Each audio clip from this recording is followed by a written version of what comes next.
Hello everyone! So for today's video, may ituturo na naman akong tutorial sa inyo kung paano malaman kung legit ang inyong TIN ID or hindi.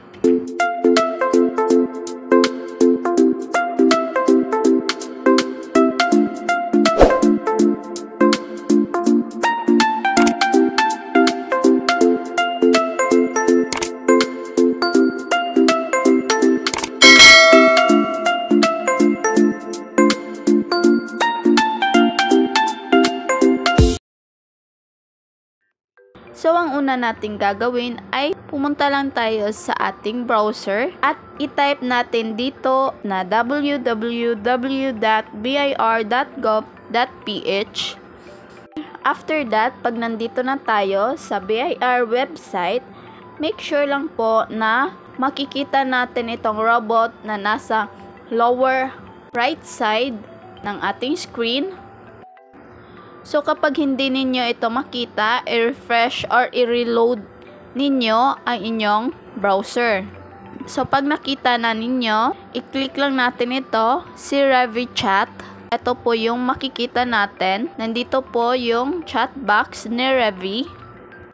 Ito po ay chat box for Interactive Taxpayer Assistant. So, dito sa chat box, meron po tayong 4 na pagpipilian. So, ang unang pagpipilian po natin dito ay etong TIN validation. So, sa TIN validation, dito natin malalaman kung etong kinuha natin na TIN ID ay valid, existing, or active sa BIR website. So, dito mache-check natin kung legit talaga or verified sa BIR yung ating kinuha na TIN ID or Tax Identification Number. So, ang next naman ay etong TIN Inquiry. So, dito sa TIN Inquiry, dito tayo pupunta kapag nakalimutan natin yung ating Tax Identification Number. So, ang ikatlo ay etong RDO Finder. Ang ibig sabihin ng RDO ay Revenue District Office. Ibig sabihin po nito, dito natin malalaman kung saang lugar nakaregister or saang office nakaregister yung ating Tax Identification Number. At ang panghuli ay etong e-compliant. So, dito tayo pupunta kung meron tayong gustong i-report or magreklamo na BIR branch or office. So, dito natin i-click.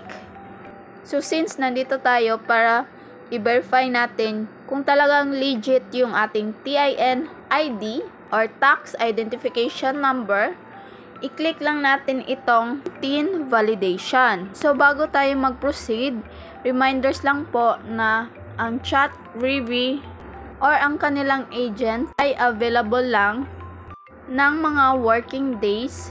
So, hindi po sila available during weekends or holidays. So, bukas po sila or available po sila Monday to Friday, 8 a.m. to 5 p.m. So, dito, ito yung mga kailangan nating i-provide na information para malaman natin kung talagang legit yung ating Tax Identification Number. So, ang una, ang kailangan lang po natin dito ay etong 9-digit number sa Tax Identification Number natin. So, pwede na pong hindi natin lagyan ito ng dash ang ating 9-digit TIN.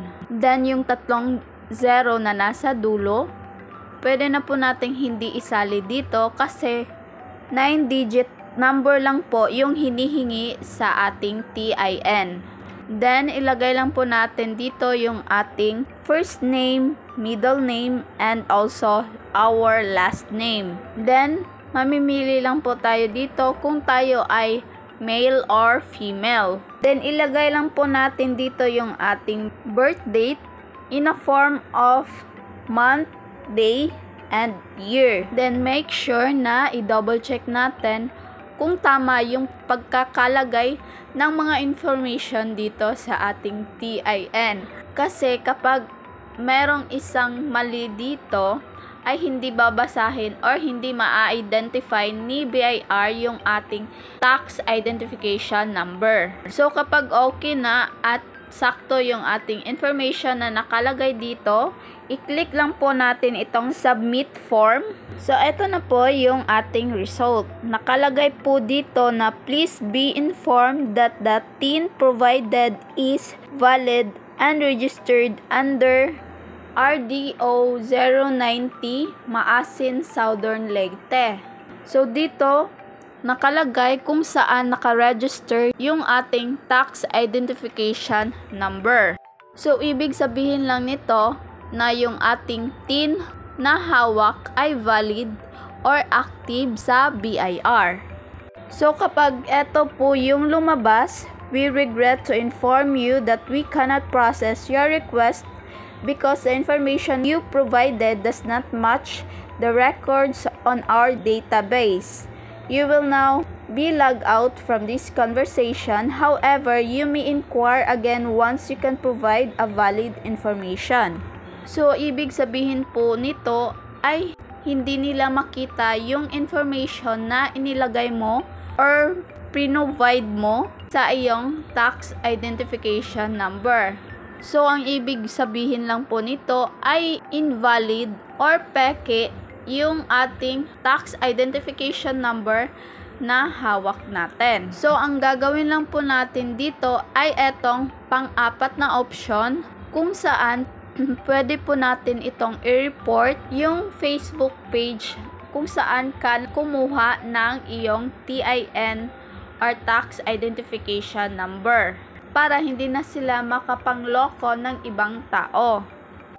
So, napakabilis lang po malaman kung talagang peke or legit yung ating TIN or tax identification number na nakuha natin. So, yan na lang po yung mga paraan at mga tips kung paano natin malalaman kung talagang legit or hindi ang ating tax identification number online. So, dito na lang po nagtatapos yung ating video. Sana ay may natutunan kayo. So, kung nagustuhan nyo ang aking video, please don't forget to like, share, comment, and subscribe for more tips and tutorials.